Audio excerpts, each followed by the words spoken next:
Halo semua, jika pada video sebelumnya kita mereview mengenai konsep sebab, pada video kali ini kita akan mereview mengenai konsep efek atau efek yang juga merupakan elemen penting dalam penelitian eksperimen.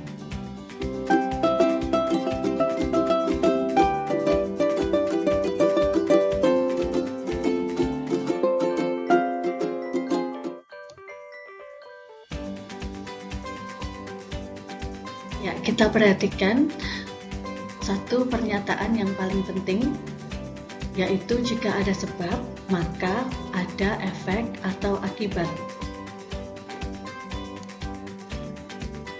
Apa implementasi dari pernyataan di slide sebelumnya?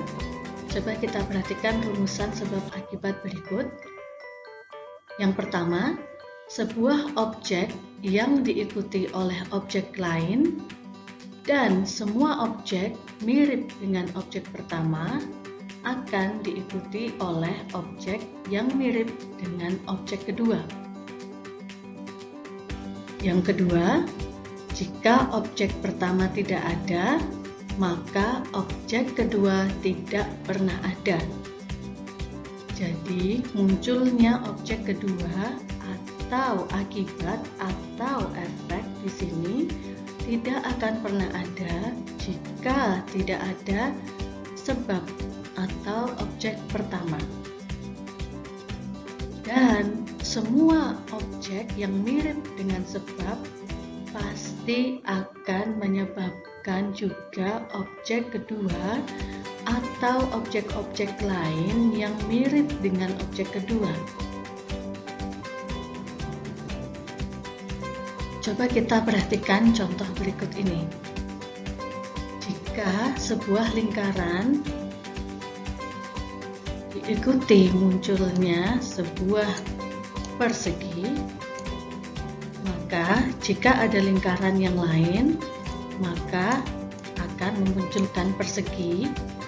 Lingkaran yang lainnya juga pasti akan diikuti oleh pemunculan persegi. Jika tidak ada lingkaran, maka persegi tidak akan muncul.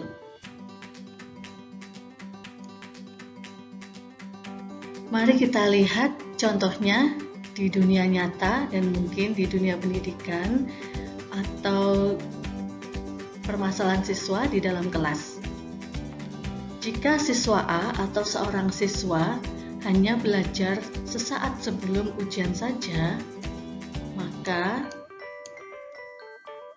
akibatnya adalah nilai ujian siswa tersebut akan rendah. Jika siswa B juga belajar hanya sesaat sebelum ujian saja, maka nilai ujian siswa B pun akan rendah. Begitu pula dengan siswa C. Jika ia hanya belajar sesaat sebelum ujian saja, maka nilai ujiannya juga akan menjadi rendah. Nah, apabila peristiwa belajar saat sebelum ujian saja ini tidak ada, maka peristiwa mendapatkan nilai ujian rendah juga tidak akan ada. Dari sini, mari kita belajar mengenai prinsip kontrafaktual atau counterfactual model dalam konsep sebab. Mari kita ingat kembali pernyataan berikut. Jika objek pertama tidak ada, maka objek kedua tidak pernah ada. Artinya, sebab adalah sesuatu yang membuat sebuah perbedaan, dan perbedaan itu haruslah sebuah perbedaan dari apa yang seandainya terjadi jika tidak ada sebab. Seandainya sebab tidak ada, maka efeknya akan tidak ada juga. Dengan menggunakan prinsip kontrafaktual, pada intinya kita mempertanyakan apa sih yang akan terjadi jika sebab itu tidak ada.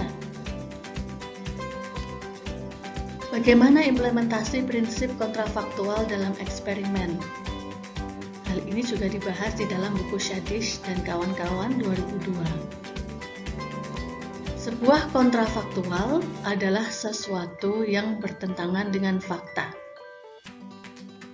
Dalam sebuah eksperimen, peneliti mengamati apa yang terjadi ketika orang mendapatkan satu perlakuan, atau what did happen. Kontrafaktualnya adalah pengetahuan mengenai apa yang seandainya akan terjadi pada orang yang sama jika secara simultan atau dalam waktu yang bersamaan tidak mendapatkan perlakuan, atau what would have happened. Sementara itu, efek atau akibat adalah perbedaan antara what did happen dengan what would have happened jika tidak ada perlakuan. Jadi intinya efek atau akibat adalah perbedaan yang kita temukan antara apa yang sebenarnya terjadi dengan apa kira-kira yang akan terjadi jika tidak ada perlakuan, jika sebabnya dihilangkan. Shadish dan kawan-kawan dalam buku mereka menjelaskan prinsip kontrafaktual melalui contoh treatment penyakit fenilketonuria atau PKU. Penyakit PKU adalah sebuah penyakit metabolis yang bersifat genetis, penyebab retardasi mental pada bayi jika bayi tidak diberi perlakuan pada minggu pertama kehidupannya. Penyakit PKU menunjukkan tidak adanya sebuah enzim yang dapat mencegah terbentuknya fenilalanin.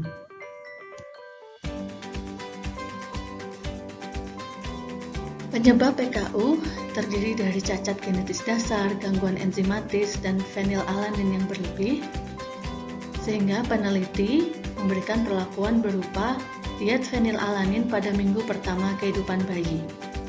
What did happen setelah perlakuan? Ternyata diet fenilalanin memang dapat menurunkan retardasi mental akibat PKU.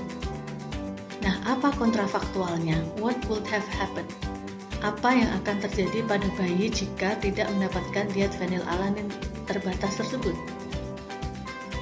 Efek di sini adalah perbedaan yang ada pada bayi yang mendapatkan perlakuan dan yang tidak mendapatkan perlakuan.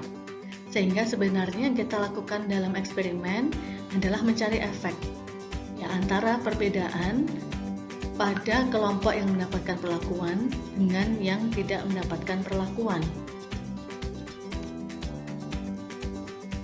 Misalnya melalui contoh ini, jika ada peristiwa atau situasi rendahnya self-efikasi siswa di sekolah tertentu, kemudian peneliti melakukan atau memberikan perlakuan berupa pelatihan pembelajar sukses. Setelah diberi perlakuan, what did happen? Ternyata self-efficacy siswa naik setelah mengikuti pelatihan pembelajar sukses. What would have happened atau kontrafaktualnya? Apa yang akan terjadi pada siswa yang tidak mengikuti pelatihan pembelajar sukses? Lalu efeknya di sini adalah perbedaan antara kelompok siswa yang mengikuti pelatihan pembelajar sukses dan yang tidak mengikuti pelatihan. Di sini mungkin peneliti ingin mendapatkan hasil atau efek berupa kelompok siswa yang mengikuti pelatihan pembelajar sukses memiliki tingkat self-efficacy yang lebih tinggi dibandingkan yang tidak mengikuti pelatihan. Di sini kita menggunakan prinsip kontrafaktual untuk merumuskan efek pada penelitian eksperimen kita. Nah, untuk memahami lebih lanjut mengenai prinsip kontrafaktual, silahkan melakukan tugas latihan yang ada di Classwork, di Google Classroom. Peristiwanya atau situasinya, motivasi belajar siswa selama pandemi menurun. Silahkan deskripsikan secara singkat kira-kira apa perlakuannya, kemudian kira-kira setelah diberi perlakuan what did happen, dan what would have happened atau kontrafaktualnya, dan kemudian efeknya. Rumuskan efeknya berdasarkan prinsip kontrafaktual. Terima kasih, sampai jumpa di video yang berikutnya.